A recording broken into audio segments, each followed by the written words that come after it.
essayer de nuancer un peu différemment. Est-il l'unique responsable de ce fiasco algérien dans la CAN? Regardons vos réponses. Ça dit quoi autour des ardoises? Oui, Alicia, on a bien compris. Non, pas unique. Je pense que c'est le mot unique qui est un peu fort pour Giovanni. Bien sûr. Le premier responsable, légère nuance d'Olivier Bossard. De l'autre côté, non, même si beaucoup, on est un peu dans le même tempo avec Émilie. Les staffs, les joueurs, le staff, pareil, dans le même panier pour Benoît. Et oui, aussi pour Greg. Émilie, c'est quand même un échec retentissant. Et vous aviez parlé tout à l'heure, quand on a annoncé, ou je vous ai entendu en parler, il y avait des signaux. On voyait venir le truc quand même. Est-ce qu'on est resté, avec Belmadi, trop dans le passé?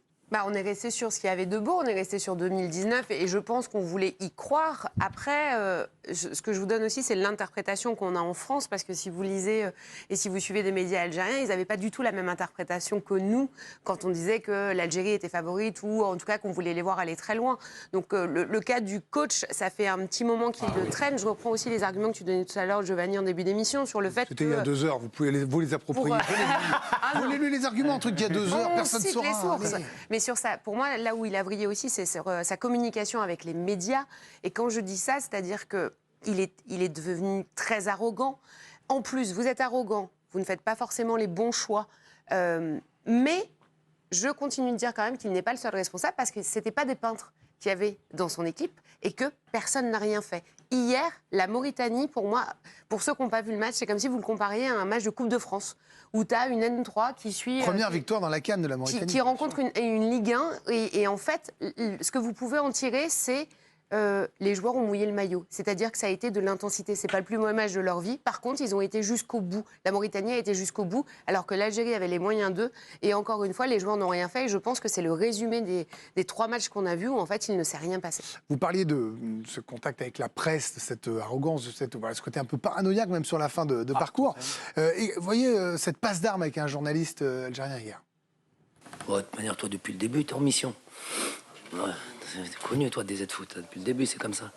Tu n'as pas précisé que peut-être un des rares entraîneurs, le deuxième, avoir gagné une Coupe d'Afrique aussi. Alors, ouais, ça, mais je me fous de tes remerciements à toi, parce que je te connais depuis 6 ans. Pour ceux qui ne te connaissent pas, ta question, on n'a pas, je sais même pas quoi répondre à ça. Si c'est pour démarrer comme ça. Moi, c'est pas du journalisme. Toi, t'es en mission depuis le début, je te l'ai déjà dit de toute manière. Question suivante. Ouais, c'est vrai que... Et c'est terrible. Enfin, pardon, mais j'en arrivais là, c'est terrible parce que c'est pas que son image, en fait. C'est l'image de la fédération, c'est l'image de l'équipe, c'est l'image de l'Algérie, et c'est ça que je n'aime pas, en fait. Après, on va partir dans le cliché du... Quand vous êtes un pays aussi passionné de foot, parce que vraiment, c'est dans le top 3 des pays passionnés de foot, l'Algérie, c'est quelque chose d'incroyable. Vous savez, tout à l'heure, avant de venir... Mais 10 fois, on m'a demandé depuis ce matin, de supporters algériens, est-ce que vous allez en parler? Qu'est-ce que vous allez faire? Est-ce que vous allez... Mais voilà, c'est pour vous dire à quel point ça touche les supporters algériens. En fait, c'est triste, Olivier Bossard, finalement. Alors, tant mieux pour la Mauritanie, tant mieux pour les autres pays, parce que nous, on n'est pas... Non, mais voilà, bravo à Faro qui dessine. Bon, on peut remontrer le dessin de Faro? Il est très bon. Voilà. Belmadi en guerre avec la presse, j'aimais bien, moi, lui Raymond Domenech, évidemment. Voilà, mais j'allais dire, c'est le jeu. Mais ça fait plusieurs fois qu'ils perdent à ce jeu-là. Mais oui, et puis vous l'avez dit, il y avait quand même des signes. Ça faisait un moment qu'on voyait que ça n'allait pas du côté de l'Algérie et de Belmadi. Et c'est lui qui incarne cette équipe. Et sa communication, elle est désastreuse depuis un moment. On sent que c'est quelqu'un d'un peu aigri, de très nerveux. Et je trouve que c'est quelque chose qu'il a même transmis à son équipe. Moi, hier, j'ai halluciné. Les grands coachs sont censés absorber la pression et pour pas que les joueurs la subissent. Hier, je le regardais sur le bord du terrain. Il était presque en larmes. Il n'arrivait pas à trouver de solution. On sentait qu'il était complètement dépassé. Après, c'est là où je mets, c'est le premier responsable. C'est que c'est pas le seul. On peut pas être tout seul à être responsable. C'est un ensemble de choses. Et Émilie a commencé à le souligner. Franchement, les joueurs algériens, hier, c'était honteux. D'ailleurs, il l'a souligné en conf de presse après en disant...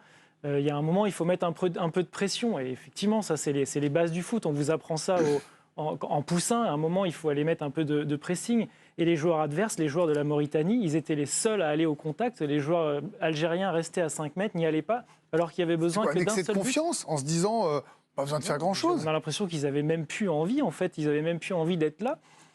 Ça ne mettait pas de pression, ça n'allait pas... à la rencontre et ça n'allait pas chercher le ballon un peu plus haut, ça laissait les autres jouer. Ils devaient marquer un but pour essayer de se qualifier. Franchement, ils n'y étaient pas. On parle depuis tout à l'heure des joueurs, on a l'impression qu'ils n'étaient pas dedans dans cette rencontre. Pourtant, ce sont des joueurs expérimentés. Si on regarde un peu cet effectif de l'Algérie, Riyad Mahrez, 32 ans, 90 sélections. Issa Mendy, notamment, 32 ans, 89 sélections. Bon, en tout cas, on peut faire cette liste de joueurs. On sent quand même que c'est la fin d'un cycle. On est sur une transition entre les anciens et peut-être les nouveaux pour l'Algérie. C'est intéressant parce que j'allais aller là-dessus et vous avez raison, belle passe décisive. C'est vrai, Giovanni Benan, on termine avec vous deux sur les joueurs.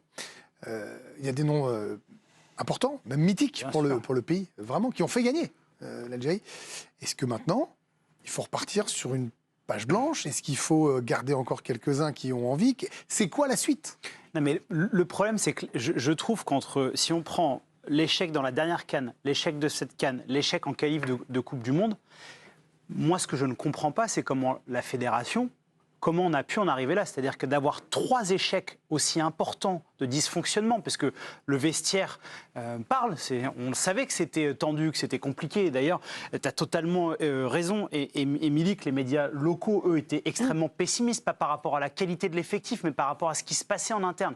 Moi, ce que je n'arrive pas à comprendre, c'est qu'au sein de la fédération, en sentant tout ce climat monter, on n'ait pas pris des décisions avant. Parce que des joueurs expérimentés qui sont en fin de parcours, qui peuvent te rendre des services, il y en a plein dans les grandes nations de football. Et ça peut, si c'est bien géré, si c'est bien drivé, apporter énormément d'expérience à une nation.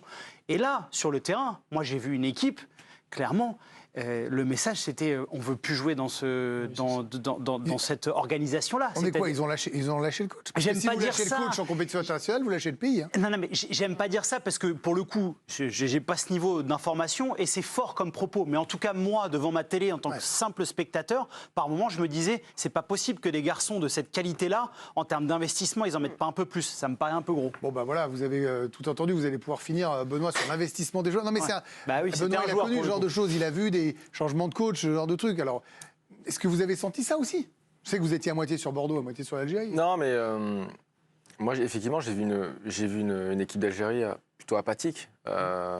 Des joueurs cadres qui marchaient, qui ne faisaient pas les efforts.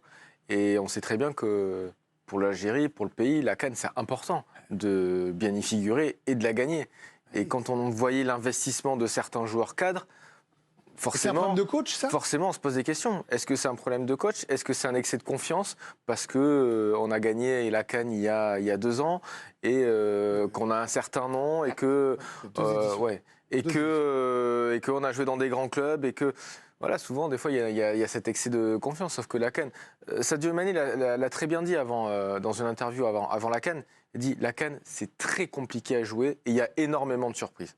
On l'a encore vu à cette édition-là. Je pense que cette CAN-là, voilà, si vous n'êtes pas là, concentré à 100% et investi, vous pouvez vous faire sortir. Bon,